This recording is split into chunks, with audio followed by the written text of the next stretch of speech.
ও কাকা কি করেন? বাম্পার মাশাআল্লাহ। ইনশাআল্লাহ আল্লাহ খুব ভালো দাম দিছে।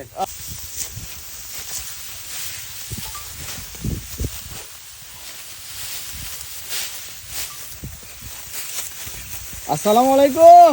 ওয়ালাইকুম আসসালাম ওয়া রাহমাতুল্লাহি। কেমন আছেন কাকা? আলহামদুলিল্লাহ আল্লাহ ভালো কি রাখছে। করেন? এখন বর্তমান কৃষিকাজ, ধান কাটছি। আচ্ছা, ধান তো আপনারই না? জি। এই যে এত গরমে একবার গাম টপ টপ টপ টপ করে পড়তেছে মাথা থেকে। কৃষকদের খাটনি তো এটা তো হবেই।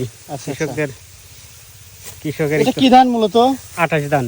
এটার মানে ফলন কি রকম? এটা 25 শ্যালোর অংশ বাদ দিয়ে 25 মণ হয়, শ্যালো অংশ সহ। আর শ্যালো অংশ বাদ দিলে 20 মণ ইনশাআল্লাহ আচ্ছা, আল্লাহ দেয়। ধানের এখন বর্তমান বাজার কত চলে?